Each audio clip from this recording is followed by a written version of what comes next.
mostly a one chapter a week, almost. It was a little bit more maybe at different times because obviously there were 5 chapters in James, and this is like the 7th week that we've been doing through James. So that math doesn't totally add up for it to be one chapter at a time.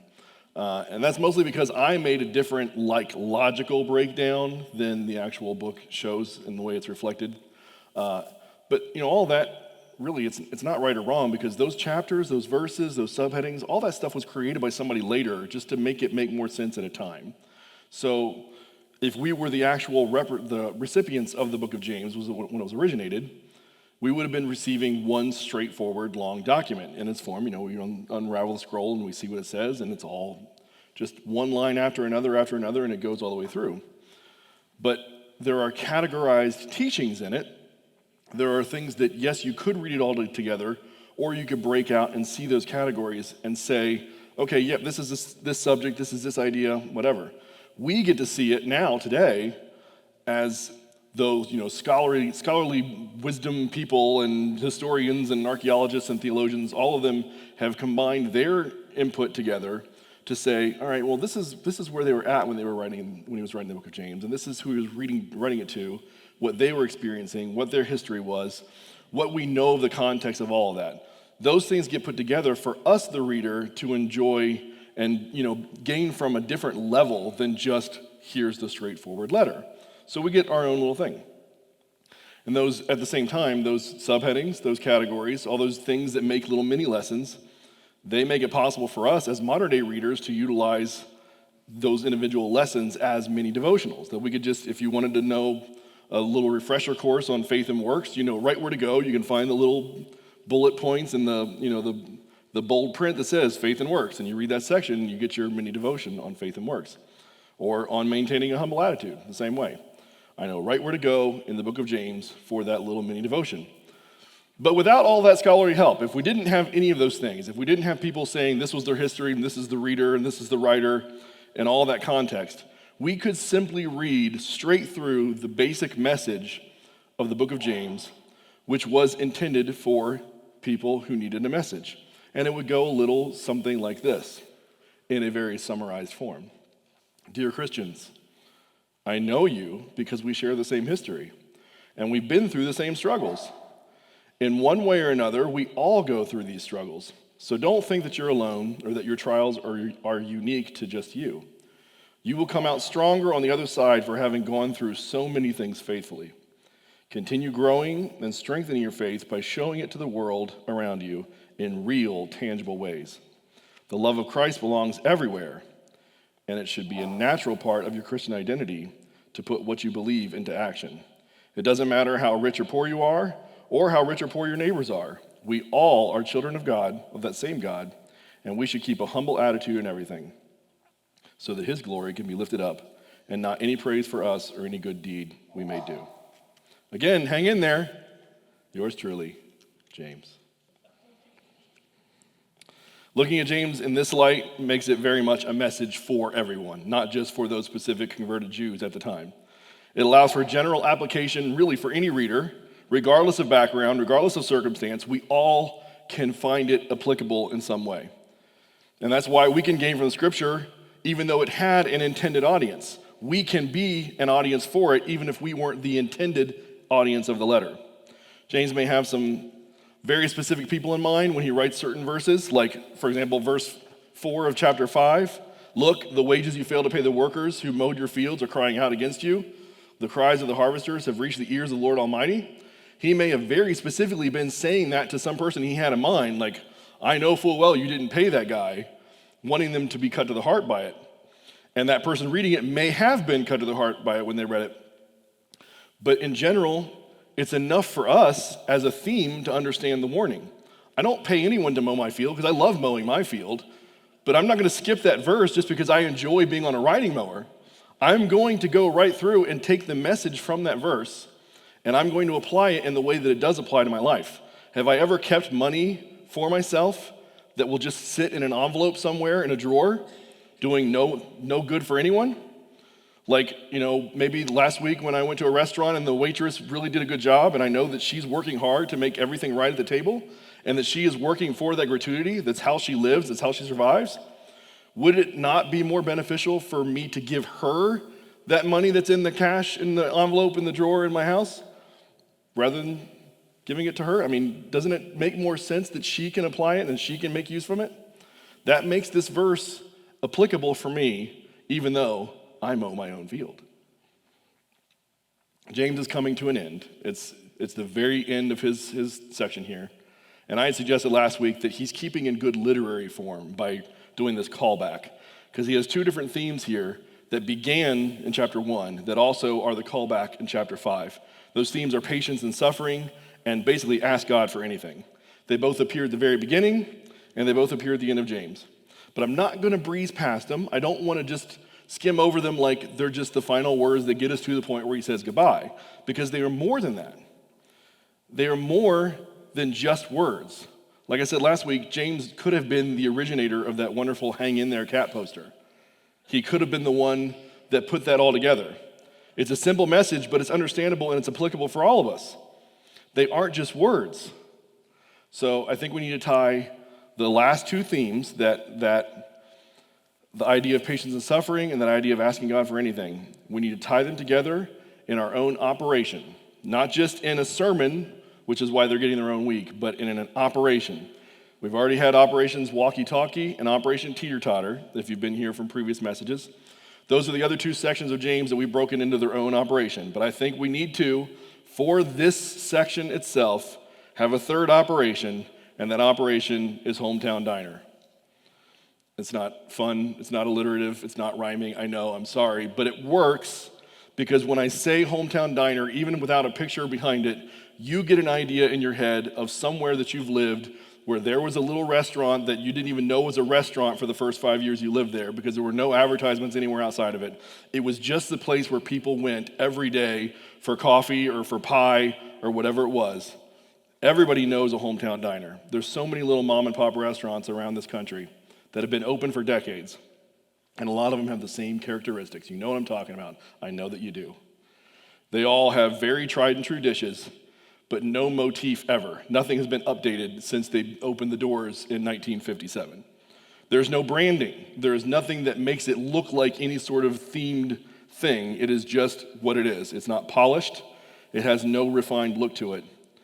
Likely there are a lot of handwritten signs taped to the wall that say what the pie is for the day. And the menu itself probably just has whiteout on it where they've rewritten the price to update the price because the menu itself did not change since 1957. The prices had to go up a few cents, so they would rewrite those in hand. You all know what I'm talking about. I know that you do. This is where we begin Operation Hometown Diner. The beautiful thing about these hometown diners is that no matter how rough they look, the same people continue to eat there every day. And a lot of the reason why they come back every day is because the same people are working there every day. It's a hometown diner. So how does this relate to James? You're asking yourself, of course, because how in the world could a hometown diner? Well, how in the world could a teeter-totter? I mean, that's what I do. I make it happen. Let's look at James 5, 10 through 11, because it's this whole thing begins with compassion. That's where this starts. Brothers and sisters, as an example of patience in the face of suffering, take the prophets who spoke in the name of the Lord. As you know, we count as blessed those who have persevered. You have heard of Job's perseverance and have seen what the Lord finally brought about. The Lord is full of compassion and mercy.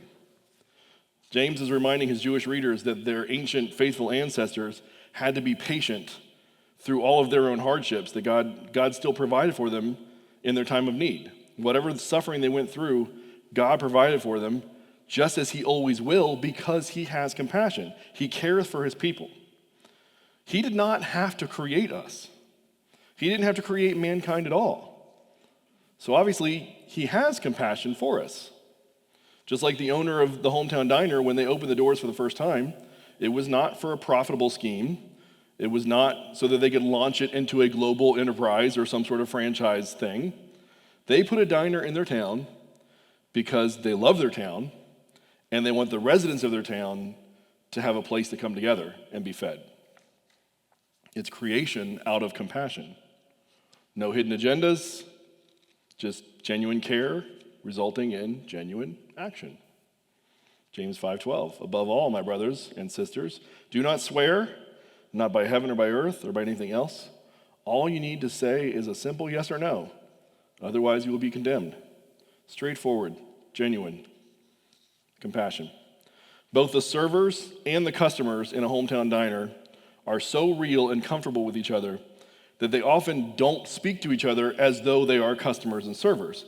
In fact, you hardly ever will see from a regular at one of these places someone say, hey, welcome, follow me and I'll take you to a seat, or can I get you started with a drink? Those things don't happen because it's likely that they're going to walk in off the street and go straight to their table because they have their table. And on the way to their table, the server is bringing them their drinks because they know what they're going to order. These things are already established. They are genuine to each other. The guests being served don't even really see themselves as being guests who are served. Because of them, it's not really a restaurant. It's a place that was created out of compassion. It's a place they go to be with caring people who know them, where nothing is trying to be something that it's not. And no one is selfishly trying to manipulate a situation to gain anything for themselves. I often very much catch myself in a selfish state when I am dining in restaurants. And it's completely unnecessary. It's my own fault. And I want to work on it, but it's difficult. When I sit down to eat somewhere, I drink a lot of water. Usually 4 or 5 glasses of water while I'm in a restaurant. And if I'm at a restaurant with servers, it becomes the responsibility of that server in one way or another to make sure that I have a refill of water, right? The good servers see right away when I get down to a quarter of a glass, they know, oh, he's getting ready to need another one, I'm just going to bring another one so that before I have gotten to empty, that server knew I was a camel from the beginning and they have another glass ready to go. And that continues, and it continues, and continues. Quarter of a glass, there's another one right there just being supplied. The process just happens. It's great, it's a sign of an attentive server, but if I get too used to going to places where they act that way, the next time I go to a restaurant where they don't, I'm completely angry. If I go somewhere and I get down to a quarter of a glass and no one has brought me a new one, I start to rage. I get filled with this like steaming just anger that I'm expecting that they should have noticed, and they're not noticing.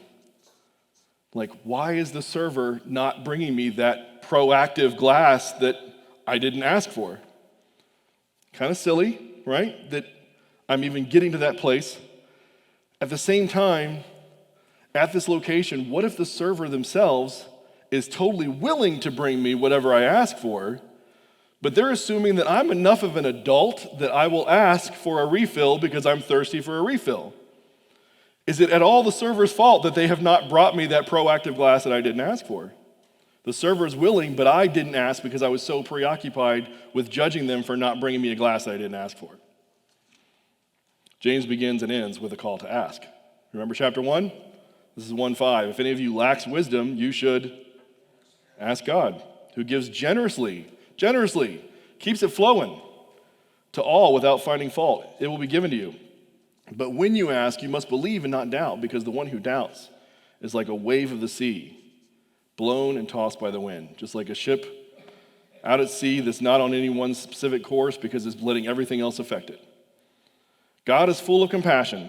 He has compassion for us, and he wants to provide for our needs.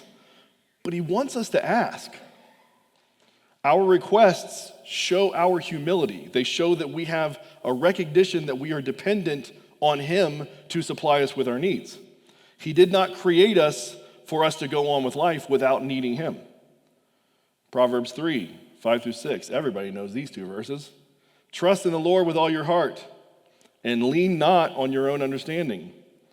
In all your ways submit to him, and he will make your paths straight. Other translations say he will direct your path. Like he will set you on course if you are following with him, if you are submitting to him, if you are trusting in him with everything. If you are looking to him for your dependence, he will make sure that the direction you are heading is the direction that is his direction. He leaves room, though, for us to decide whether we want to go that direction or whether we want to go at it alone. Are we willing to submit to him in all our ways and with everything? Or do we just want to be out at sea getting blown around wherever we go. James 5:13.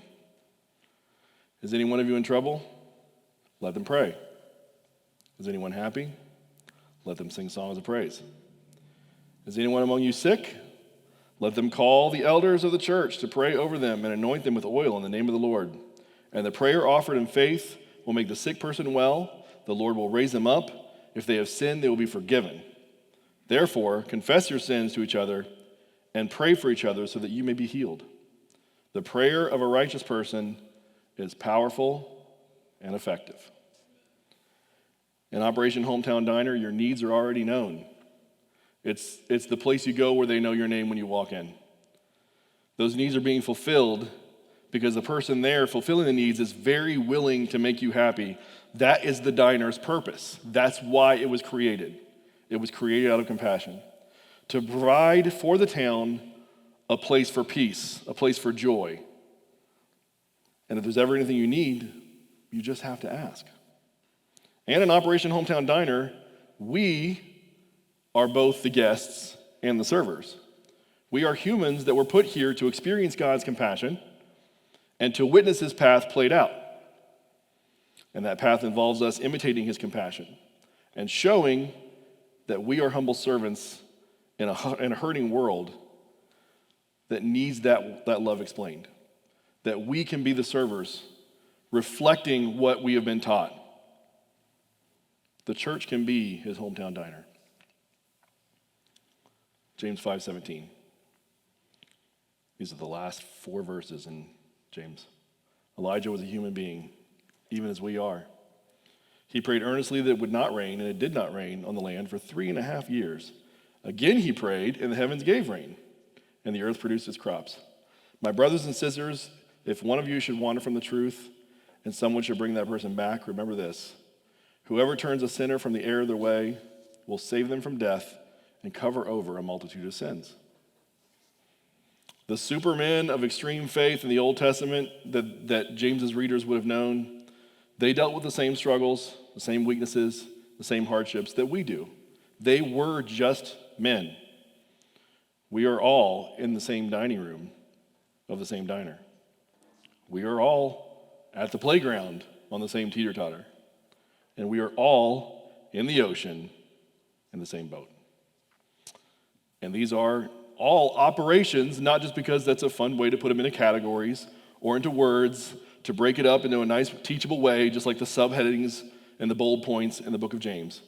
They are calls to action for us as a church. The entire book of James is a call to action. Action for us as a church to live out all of our faith through good deeds. Actions for us as a church to keep humble hearts and minds as servants of Jesus Christ. And to be willing to ask while also being willing to answer. They are operations for us as the church. They are our missions. This water bottle is from Walmart.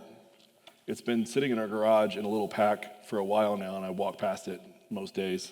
I think it's got golf clubs over top of it right now, honestly. This bottle is doing no good in my garage. No good at all. Can we all agree to that? That a water bottle sitting in my garage underneath golf clubs is not serving its purpose as a water bottle. I know my community. I know what my community needs because it's my community. The same needs out there are more important than what my garage has for it. My garage does not need this water bottle.